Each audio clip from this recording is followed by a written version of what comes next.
एक उम्र है जिसमें शादी भी हो जानी चाहिए और बच्चे भी हो जाने चाहिए। यंग एज के बच्चों में आजकल देख रहे हैं anti Mullerian hormone levels are very low. अगर आपको लगता है कि आपको 2-1 साल करियर को एट बे रख के बच्चा पैदा करना है तो वो कर लेना चाहिए समय से। हालांकि स्पर्म काउंट में अगर आप मुझे सिंगल आइसोलेटेड रोल पूछोगे तो I would still put it to lifestyle. काली उड़द की दाल ये टेस्टोस्टेरोन लेवल्स को थोड़ा बूस्ट करती, तो इस तरह के खान पान देखें आप। This is a success rate कि इसने IVF किया 1 साइकिल 2 साइकिल 3 साइकिल, वो अलग बात है। ये रेट हम 60 के आसपास कह सकते हैं। हम जिस देश में रहते हैं वो देश सबसे ज़्यादा जनसंख्या के लिए तो जाना ही जाता है, लेकिन उसके बावजूद इस देश की खासियत ये है कि हर एक बच्चे की अपनी एक अहमियत है, उसे भगवान का अंश माना जाता है और इसीलिए परिवारों में बच्चे का होना एक बहुत बड़ी सुखद खबर होती है।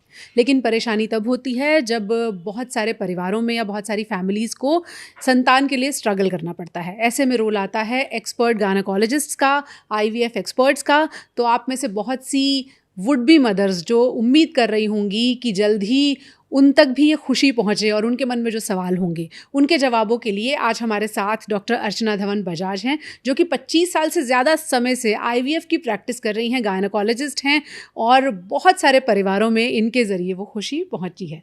मैम, कैसा लगता है जब एक साइकिल कंप्लीट होता है और उसके बाद जो परिवार को खुशी मिलती है? How do you feel as a doctor? Pooja, एक ना I am now a grand parent. तो मैंने जैसे घर में नया बच्चा होता है, जब मैं अपना बेटा हुआ था तब तो पढ़ रहे थे, माँ बाप ने बच्चा पाला इसलिए इतना समझ नहीं आया। अब जब ग्रैंड चिल्ड्रन हो रहे हैं, that feeling of oneness with the children, वो परिवार में एक नया बच्चा आया, उसका एक एक दिन का बड़ा होना। अब मुझे पेशेंट्स के प्रेग्नेंट होने की, वो पॉजिटिव टेस्ट आने की खुशी, डिलीवरी की खुशी, वो हिस्टीरिया जब बहुत सारे सालों बाद बच्चा होता है, अब मुझे उसका इम्पैक्ट बहुत ज़्यादा समझ आने लग गया है। नॉट दैट पहले मुझे वो खुशी समझ नहीं आती थी, बट जो इंटेंसिटी उस हैप्पीनेस की वो मैं अब ज़्यादा परसीव कर पाती हूँ।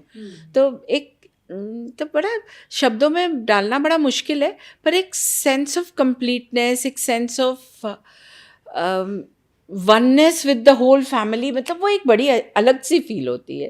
सो if I ask you in numbers, आपके अब तक कितने बच्चे हैं देश दुनिया में? मुझे ऐसा लगता है, मतलब a very conservative figure would be 10,000 plus. 10,000? Yes, because बहुत सारे देश इंडिया के अलावा वे पीपल हैव कम, इलाज किया, बच्चे हुए, वो अभी भी फ़ोटोज़ भी भेजते हैं, उनके बर्थडेज़ की सेलिब्रेशंस में हम यहाँ से भी अभी तक भागीदार होते हैं। बड़ी एक एक्सटेंडेड सी फैमिली हो गई है। What a feeling. सोचिए कि उन परिवारों तक भी खुशी पहुंची। अब हम उस प्रोसेस के ज़रिए आपको बताएंगे कि क्या दिक्कत होती है जब IVF की ज़रूरत पड़ती है। सबसे पहले IVF क्या है और किन महिलाओं को IVF ही फिर लास्ट रिजॉर्ट रह जाता है? बेसिकली कोई भी कपल अगर वो एक साथ रह रहे हैं, they are not using any form of contraception, चाहे वो भले बहुत फेस्टिडियसली फर्टाइल डेज के अराउंड ट्राई ना भी कर रहे हो और वो 1 साल भर से साथ रह रहे हैं, कोई कॉन्ट्रासेप्टिव नहीं यूज़ कर रहे, ideally they should get pregnant. अगर वो प्रेग्नेंट नहीं हो रहे, then it should sort of strike a bell somewhere कि कहीं कुछ गड़बड़ है। तो ऐसे में फिर समय आता है कि आप पता करना शुरू करते हैं कि हम इतने समय से ट्राई कर रहे हैं या साथ रह रहे हैं, नो कॉन्ट्रासेप्शन, और हमें बच्चा नहीं हो रहा। तो ये लोग तो क्वालिफाई करते हैं एज कपल्स जो सब फर्टाइल हैं। अब इनकी इंसिडेंस रहेगा, समझो आप 6 कपल्स में से एक, सो 1 in 6 couples would probably face this issue. Covid के बाद आई वुड से this has crept up a little bit, जो अभी इंटरनेशनली कोई डेटा इसको लेकर पब्लिश नहीं हुआ, but I would now place this as 1 in 5 instead of 1 in 6, but then that is debatable.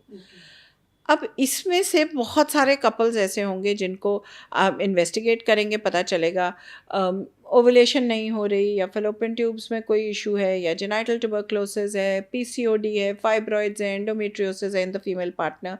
Male partner में सब थोड़े से, मतलब स्पर्म काउंट्स कम हैं, या इरेक्टाइल डिसफंक्शन है, या स्पर्म मोटिलिटी कम है, या in very rare instances azoospermia है, स्पर्म ही नहीं है। तो काफ़ी सारा लोग ऐसे होंगे जो either with the help of medication or with the help of medication, lifestyle modification, थोड़ा timing समझाना, little kick start to the system in terms of ovulation induce करने के लिए कोई दवा देना, स्पर्म काउंट्स को बढ़ाने के लिए लाइफस्टाइल मॉडिफिकेशन और एंटीऑक्सीडेंट्स देना, या थोड़ा और आगे आए तो फर्टिलिटी एनहांसिंग सर्जरी जैसे कि लैप्रोस्कोपी हो गई ट्यूबल ब्लॉकेजेस के लिए, मायोमास के लिए, पीसीओ के लिए, एंडोमेट्रियोसिस के। तो कुछ लोग होंगे जो इसके साथ ही प्रेग्नेंट हो जाएंगे। फिर एक सेट ऑफ लोग आएंगे जो रूटीन ट्रीटमेंट से या तो प्रेग्नेंट नहीं हो रहे या उन पे कुछ ऐसी एब्सोल्यूट इंडिकेशंस रहेंगी that they have to go on to do an IVF. Say for example a bilateral tubal block not responding to a surgical intervention. और एजोस्पर्मिया जिसमें स्पर्म सीमन में बाहर नहीं आ रहा मगर टेस्टिस में बन रहा है, या वेरी सिवियर पीसीओ जो नॉर्मल ओवुलेशन इंडक्शन से रिस्पॉन्ड नहीं कर रहे, या ग्रेड 4 एंडोमेट्रियोसिस या जेनाइटल ट्यूबरकुलोसिस, कुछ ऐसे रहेंगे जिनको नहीं कि आप नहीं प्रेगनेंसी होगी तो हम eventually we will go on to do an IVF. So the spectrum of treatment is very diverse, starting from basic lifestyle modification to going on to IVF, ICSI, PGS, PGD, etcetera etcetera. आपने जो अभी बताया उसमें बहुत सारी अभी आपने एक स्पेक्ट्रम कवर किया. आपने सबसे पहले कहा कि मोस्ट फर्टाइल डेज में एक्ट करने के बाद भी अगर बेबीज नहीं हो रहे, तो मोस्ट फर्टाइल डेज क्या होते हैं हमारे व्यूअर्स को समझाइए. वैसे ये फीमेल मेंस्ट्रुअल साइकिल पे डिपेंडेंट होते हैं, बट बड़ा रफली यदि हम देखें किसी का रेगुलर साइकिल है, मान लीजिए 28 दिन, 30 दिन, 32 दिन का मेंस्ट्रुअल साइकिल है, तो उस महिला का menstrual cycle will the fertile period will be roughly from the 11th to the 18th day of the cycle, counting from the first day of the period.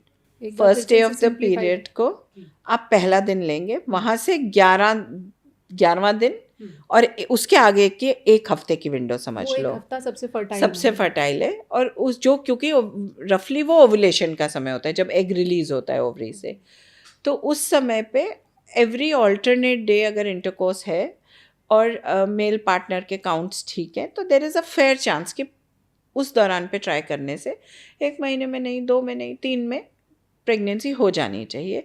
ज़्यादातर लोगों की 3 से 4 महीने में हो जाती है. उसका वजह ये कि फिकंडिटी मीन्स आपका probability if everything is well to get pregnant in any given cycle is 25%. सो मतलब अगर सब कुछ ठीक है तो 4 साइकिल्स में रफली ऑड्स को, स्टैटिस्टिक्स को देखते हुए ऐसा कपल जो इस फर्टाइल डेज में ट्राई कर रहा है और बाकी पैरामीटर्स सब ठीक है, एक ठीक समय से बन रहा है, उसकी क्वालिटी ठीक है, स्पर्म काउंट ठीक है, मोटिलिटी ठीक है, फेलोपियन ट्यूब्स ओपन हैं, यूट्रस में कोई ग्रॉस शेप डिफेक्ट जैसे कोई बड़ा सेप्टम या कई बार यूट्रस ही बाइकॉर्नुएट शेप्ड होता है, या और यूट्राइन शेप अनॉमलीज हो गई, कोई बड़ा ऐसा फाइब्रॉइड या पॉलिप हो गया जो यूट्रस की कैविटी को ही ऑक्यूपाई करके रखा है जहाँ बच्चा इम्प्लांट होना है. यदि ऐसा कोई मेजर कंसर्न नहीं है तो वन ऐसे in about 4 months a couple should get pregnant. Normal course में भी ऐसा हो जाता है.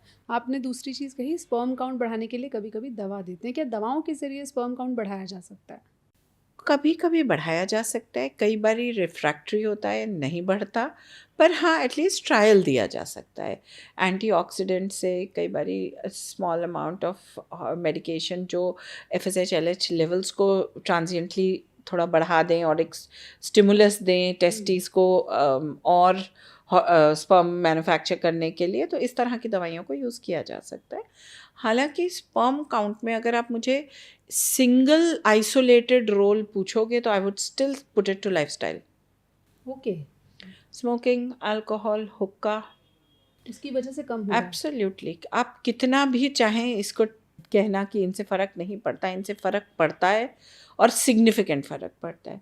I have seen people who have gone off smoking and alcohol and their counts have improved dramatically. Dietary modification, आप यदि डाइट अपनी अच्छी कर रहे हैं, you are including a lot of protein, source doesn't matter as long as it's a protein. Antioxidants जो natural antioxidants है, fruits, nuts, seeds, berries, green leafy vegetables, salads, टमाटर लाइकोपीन रिच सबसे रिचेस्ट सोर्स है. काली उड़द की दाल ये टेस्टोस्टेरोन लेवल्स को थोड़ा बूस्ट करती है. तो इस तरह के खान पान देखें आप तो that improve sperm count significantly for some, not for everybody. हम ये ब्लैंकेट कह दें कि भैया आप ये सब खाएंगे और आप के काउंट्स बिल्कुल बढ़िया हो जाएंगे कल and you'll आपके get दरवाजे पे pregnant. खड़े हों. Yes, and I shall become such a popular doctor. But no, that's not true. What is but definitely true that lifestyle modification plays a significant role. पुरुषों के केस में आपने बड़ी इम्पॉर्टेंट चीज़ें बताई कि वो क्या स्मोकिंग अल्कोहल कम करने से भी उनको फ़र्क पड़ता है. बिल्कुल. फीमेल्स के कुछ ऐसे फैक्टर कि बिना इंटरवेंशन के भी वो ठीक हो सकती हैं स्थितियाँ. देखो डिपेंड करता है कि कॉज क्या है. जो मेडिकल ऑक्सीडेटिव, हाँ, oxidative stress to the gamete अगर है, अगर डिक्लाइनिंग एग क्वालिटी है जो एज रिलेटेड भी होती है. कई लोगों में छोटे यंग एज के बच्चों में आजकल देख रहे हैं anti Mullerian hormone levels are very लो.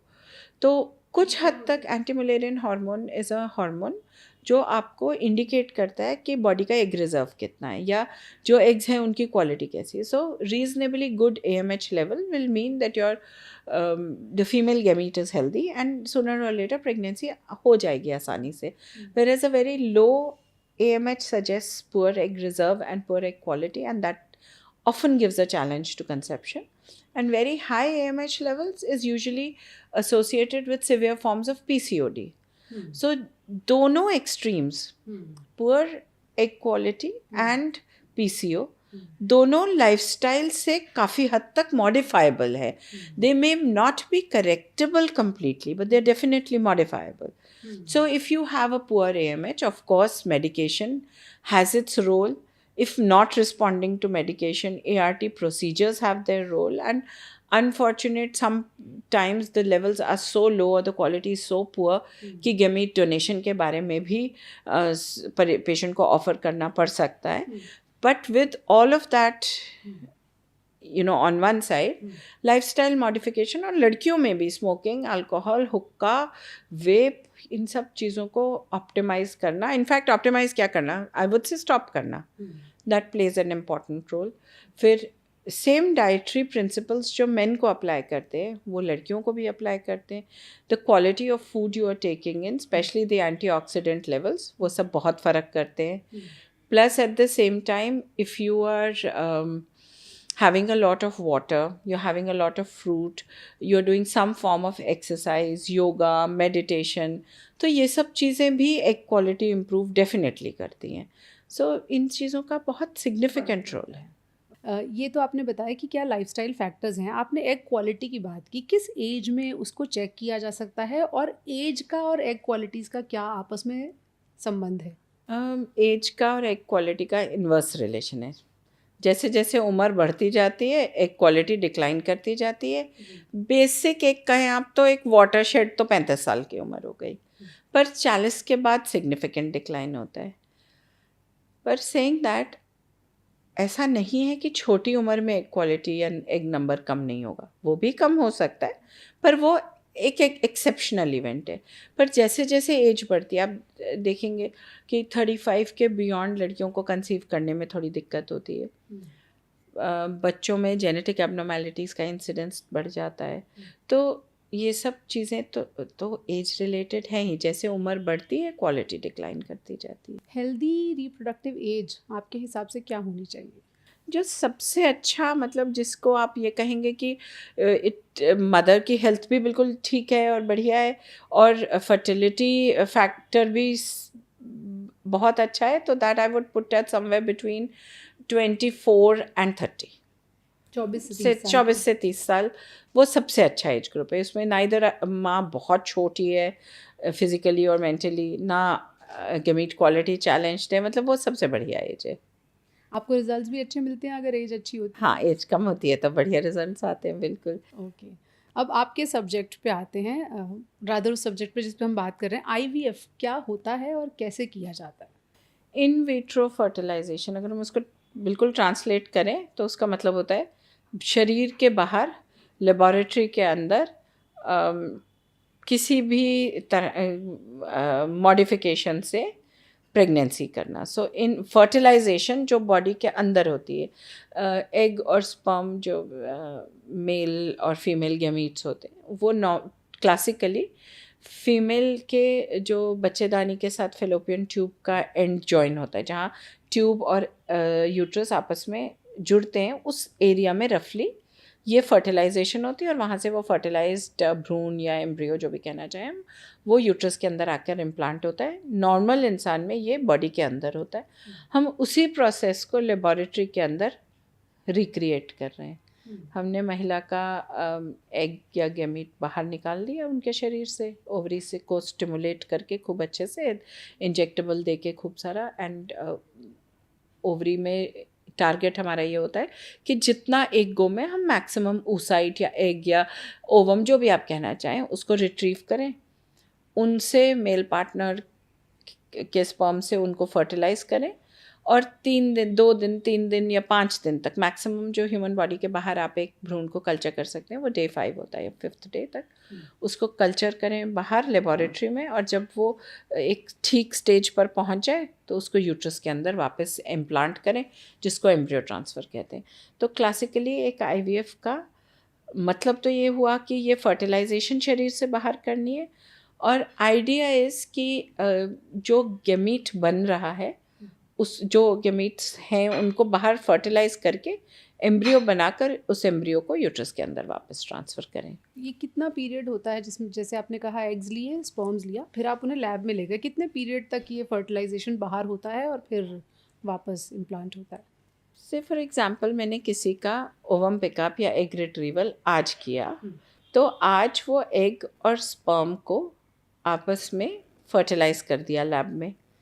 कल वो फर्टिलाइजेशन चेक होगा, so that will be day 1. Day 2 पे एम्ब्रियो बनना शुरू हो जाता है. डे 2 पे क्लासिकली वो 4 सेल एम्ब्रियो होता है. डे 3 पे 8 सेल एम्ब्रियो होता है. डे 4 पे मोरुला होता है और डे 5 पे ब्लास्टोसिस्ट बन जाता है. तो जो मैक्सिमम आप किसी एम्ब्रियो को बाहर कल्चर कर सकते हैं वो डे 5 होता है, और एनीवेयर बिटवीन डे 2 डे 3 और क्लासिकली डे 5, इस बीच में depending on clinicians choice, patient profile, number of embryos, बड़ी सारी चीज़ें आप देखोगे और फिर डिसाइड करोगे कि आप किस दिन उस एम्ब्रियो को यूट्रस में वापस डालोगे. ओके. एक फीमेल को कितनी बार साइकिल अटेम्प्ट करना चाहिए, कितनी बार डॉक्टर सलाह देते हैं कि इतने साइकिल हम ट्राई कर सकते हैं या कर लेने चाहिए? Average is 3, saying that some clinics will also go on to do 6 cycles, पर 6 से ज़्यादा गोनाडोट्रोपिन स्टिमुलेशन recommended नहीं है. तो अगर साइकिल में रिजल्ट नहीं आया तो इसका मतलब हम कहीं कुछ गड़बड़ कर रहे हैं, या this patient needs egg donation, या इन फैक्ट मैं 3 साइकिल के बाद वरिड होना शुरू हो जाऊंगी. मैं फिर 3rd साइकिल के बाद और चीज़ें सोचने लगूंगी कि does this embryo need to be subjected to genetic assessment, जिसको हम PGS या प्री इम्प्लांटेशन जेनेटिक स्क्रीनिंग बोलते हैं, कि ये जो एम्ब्रियो बन रहा है कहीं ऐसा तो नहीं कि इसमें कोई क्रोमोसोमल या जीन डिफेक्ट है जिसके चलते ये इम्प्लांट ही नहीं हो रहा, या दूसरे एंड पे कोई इम्प्लांटेशन इशू तो नहीं है. तो एंडोमेट्रियल रिसेप्टिविटी पढ़ने या समझने का असेसमेंट होना चाहिए, जिसको एरा बोलते हैं. ये भी एक नई पद्धति है जो आजकल काफ़ी यूज़ करते हैं, कि यूट्रस की लाइनिंग को प्रिपेयर करके, जैसे कि हम एम्ब्रियो डालने के लिए प्रिपेयर करते हैं, और उसका एक छोटा सा टिश्यू लेकर उसको लैब में वो जेनेटिक वो at a cellular level screen करते हैं कि किस टाइम ऑफ द पीरियड, जैसे इम्प्लांटेशन फर्टिलाइजेशन के 3rd day 5th day 4th day 6th day, किस दिन वो एंडोमेट्रियल रिसेप्टिविटी अच्छी है, तो किस दिन डाला जाए उस एम्ब्रियो को कि रिजल्ट्स बढ़े. कितने सारे बहुत सारे फैक्टर्स हैं, बहुत सारे फैक्टर्स. एक इंटरव्यू में तो इसे समझना ह्यूमनली पॉसिबल नहीं है. आप लोग पता नहीं इतने सालों से क्या किस तरह से काम कर रहे हैं. इनफैक्ट किसी भी ART क्लिनिक या IVF सेंटर की ना सबसे बड़ी बैकबोन उसका एम्ब्रियोलॉजी टीम है, बिकॉज वो ही आपको गाइड करेगा कि what is not working well at the cellular level. कौन सी ऐसी फीमेल्स हैं जो किसी भी तरह के इलाज को रिस्पॉन्ड नहीं करेंगी और उन्हें ये सच एक्सेप्ट कर लेना चाहिए? देखो, विद एडवांसिंग मेडिकल प्रैक्टिस देखो, अगर if you are the category of people जिसके पास एग्स ही नहीं है, मानो आपको प्रीमेच्योर ओवेरियन फेलियर है, आप डोनर एग ले सकते हैं। यूट्राइन फैक्टर है नहीं, कुछ भी आप ट्राई कर चुके हैं, आपको नहीं प्रेगनेंसी हो रही, या रिपीटेड मिसकैरेजेस हैं, या एंडोमेट्रियल डेवलपमेंट ही ठीक नहीं है, या यूट्रस ही एब्सेंट है, तो ऐसे लोग सरोगेसी से प्रेग्नेंट हो सकते हैं with a valid medical indication. Surrogacy हमारे देश में बिल्कुल अलाउड है। फ़र्क सिर्फ इतना है कि now it has to be done through a legal framework which is fair enough, ठीक है ना। तो ऐसा कहना कि बिल्कुल ही प्रेगनेंसी नहीं हो सकती, अब थोड़ा मुश्किल लगता है। अब मतलब इवन एज अ क्लिनिशियन मुझे ही सोचना मुश्किल लगता है यार कि कौन सा ऐसा होगा जो कुछ नहीं हो पाएगा, जिसका कुछ ही नहीं हो पाएगा।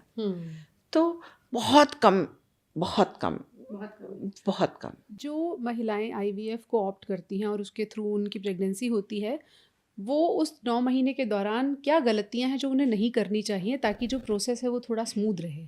देखो, गलतियां कहना तो बड़ा मतलब इनअप्रोप्रिएट टर्म होगा, इसलिए कि एक बार ये एम्ब्रियो इम्प्लांट हो गया, देन आइडियली प्रेगनेंसी की जो प्रोग्रेशन है वो एक नॉर्मल प्रेगनेंसी जैसी होनी चाहिए।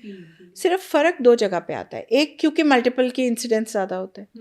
दूसरा, बॉडी कुछ पीरियड तक, फर्स्ट 9-10 वीक्स तक अपना प्रोजेस्ट्रॉन नहीं बना रही, तो दवा जो प्रोजेस्ट्रॉन रिप्लेस करते हैं वो जब इम्प्लांटेशन हो जाती है, धीरे धीरे एम्ब्रियो बनने लगता है, ट्रोफोब्लास्टिक टिश्यू प्रोलिफरेट होता है, तब बॉडी अपनी प्रोजेस्ट्रॉन बनाए। नॉर्मली क्या होता है, जो एग रिलीज हुआ उसका शेल अपना बॉडीज में प्रोजेस्ट्रॉन बनाता रहता है। अब आईवीएफ में क्योंकि हमने oocyte को रिट्रीव किया, तो जो सपोर्टिंग सेल्स हैं वो भी रिट्रीव हो गए। तो अब वो एग का जो शेल है ओवरी में, वो अपना प्रोजेस्ट्रॉन ना के बराबर बना रहा है। तो हम बाहर से जो प्रोजेस्ट्रॉन सपोर्ट दे रहे हैं उसको समय से लेना, उसकी इम्पोर्टेंस को समझना, उसको ठीक तरह से लेना एक चैलेंज हो। दूसरा, यदि मल्टीपल प्रेगनेंसीज हो जाती है तो उससे related first trimester bleed, nausea ज़्यादा होना, एक्सेट्रा, कुछ ये। और कुछ ये कि by virtue of the fact that it is an IVF pregnancy, because there is X amount of hormonal input, X amount of blood thinner used, बहुत सारी pharmaceutical intervention है, तो by default इस प्रेगनेंसी का किसी एक नॉर्मल प्रेगनेंसी से हर तरह के एबनॉर्मैलिटी का इंसिडेंस, अबनॉर्मैलिटी भी तो नहीं, कॉम्प्लिकेशन का इंसिडेंस, जैसे placental accident, growth factors, blood flow supply, liquor fluid around the baby, pre term labour, इन सब का इंसिडेंस 4 टाइम ज़्यादा हो जाता है। ये डर रहता है, ये डर रहता है। तो उसको सुपरवाइज करना वो ज़्यादा ट्रिकी है हेल्थ केयर प्रोवाइडर के लिए, और मरीज़ के लिए कभी कभी थोड़ा ये ट्रिकी हो जाता है कि उसको दवा वगैरह, सपोर्ट, इंटरवेंशन थोड़ी ज़्यादा, ये सब चीज़ें उसके लिए थोड़ी ट्रिकी हो जाती हैं। ज़्यादा रेस्ट करना चाहिए, ज़्यादा रिलैक्स रेस्ट का ना रोल बड़ा कंट्रोवर्शियल है। अगर आप, if you go by the textbook, rest has no role after the embryo transfer in lot of countries. 15 minute, 20 minute, maximum आधा घंटा, आधा घंटे के बाद मरीज़ को उठा के बोलते हैं भैया अपनी गाड़ी पकड़ो, अपने घर जाओ। हमारे यहाँ because as it is we are a little conservative community, plus हमें लगता है कि ये बहुत बड़ा ट्रीटमेंट ऑप्शन है, इतना एक्सपेंस हुआ, इतना टाइम लगा, ये हुआ वो हुआ, तो हम भी मरीज़ को 4-4 घंटे लिटा के रखते। How much that helps in see, we have to accept that success rates in our country are better than other countries. Is it? Absolutely. And what plays a role in that, I won't say सारी दुनिया से सबसे, पर बहुत सारी countries से हमारे यहाँ सक्सेस रेट्स का आंकड़ा बताता है बहुत अच्छा है, बहुत बेहतर है। तो अब इन रीजंस का कोई रोल है, या हम एफर्ट ज़्यादा करते हैं, या हमारे मरीज़ अपना ध्यान से, देखो Indian women by and large अगर आप बाकी देशों से कंपेयर करो, केयरफुल होती हैं, उनका लाइफस्टाइल हेल्दी होता है, they still respect the fact कि स्मोकिंग, अल्कोहल, हुक्का, रिक्रिएशनल ड्रग्स, एक अब की नई जनरेशन में ये क्रीप इन फिर भी हो रहा है, पर पहले की जनरेशन में recreational drugs used to be such a taboo in India, but बाहर नहीं है ये। तो ये सब चीज़ें भी वहाँ हो सकता है सक्सेस रेट्स में कंट्रीब्यूट करती हो। प्लस हमारे यहाँ एक फैमिली सपोर्ट भी है। अब माने नहीं माने, जब आप घर आते हो एक IVF करा के और घर में मम्मी या मदर इन लॉ आपसे अच्छे से बात कर रही है, आपको थोड़ा पैम्पर कर रही है या वो कर रही है, नॉट दैट उससे इम्प्लांटेशन रेट बढ़ जाएगा, पर आपके दिमाग को सुकून ज़्यादा रहेगा. साइकोलॉजिकल वेलबीइंग इसको कहा या जाता है. Your psychological wellbeing is a very big factor. इसीलिए ना बहुत बार जब कपल्स अकेले आते हैं, टेल देम जाओ घर से किसी बड़े को साथ लेकर आओ. नॉट दैट बड़े ने कोई डिसीजन लेना, आजकल बच्चे इतने इन्फॉर्म्ड हैं, इतने पढ़े लिखे हैं, that they can obviously take their own decision. The idea of calling the parent is so that they're involved. They are there to give you that backup, that support, whether it is financial or emotional or physical. आपको वो support देने के लिए है. आपका मन कुछ खाने को कर रहा है तो आपको at least you have somebody who can do it for you. जो महिलाएं रिप्रोडक्टिव एज में हैं और बच्चे पैदा करना चाहती भी हैं, उन्हें आप क्या सलाह देंगी, कैसे वो इनफर्टिलिटी के खतरों को, डर को कम कर सकती हैं? देखो, एक तो हमने जैसे कहा कि लाइफस्टाइल का बहुत रोल है और वो है, we have to accept it. दूसरा, which you know may be at the cost of sounding very traditional, एक उम्र है जिसमें शादी भी हो जानी चाहिए और बच्चे भी हो जाने चाहिए. I mean, I am a professional and I do respect independence, financial, professional integrity, इन सब चीज़ों को, करियर, इन सबको शायद जितना रिस्पेक्ट मैं करती हूँ कम ही कोई करता होगा. पर हर चीज़ का एक समय होता है. अगर आपको लगता है कि आपको 2-1 साल करियर को एट बे रख के बच्चा पैदा करना है तो वो कर लेना चाहिए समय से. So as is a very, हालांकि अब एग फ्रीजिंग का नॉर्म होता जा रहा है. बहुत बच्चियाँ आती हैं, they will come and tell you I am touching 35 and I don't think I am ready for a baby yet, तो मैं एग रिट्रीव करा लूँ. मुझे लगता है भैया तुम बच्चा ही ना कर लो, वो आसान नहीं है. But then to each his own, and हर इंसान अपने सर्कमस्टांसेस से घिरा हुआ है. So it will be very judgmental to say कि ये क्यों भाई तुम बच्चा करो या वट एवर. बट ये रीजंस हैं. बहुत सारी लड़कियों को, जैसे मैं बड़ा टिपिकली ये देखती हूँ कश्मीर में. I run a clinic in Kashmir which is really more of a no profit no loss kind of clinic. तो हम वहाँ जाकर मरीज़ों को स्क्रीन करके उनके common things which can be done there, we guide them there, and if anything needs to be done beyond what can be done within the valley, तो वो वैसे गाइड किया जाता है.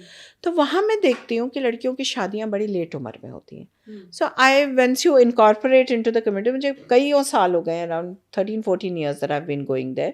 In fact, barring the Buran Wani episode, I have been going to Kashmir almost forever. So I realized that there was a pressure कि you have to study up to this point, you have to get a government job, and then you will be of, you know, marriageable material. आपके लिए सही as क्या है? मेरे हिसाब से आपको 30 साल तक डेफिनेटली शादी कर लेनी चाहिए. एंड वेरी गुड मेजर 30-32 तक पहला बच्चा हो जाना चाहिए, डेफिनेटली 35 तक हो जाना चाहिए. पर अब मैं देख रही हूँ कितने लोग 35 साल तक शादी ही नहीं किए, या शादी कर ली है तो एक partner living in one part of the world, the other partner living in the other part of the world. How does a बच्चा कम?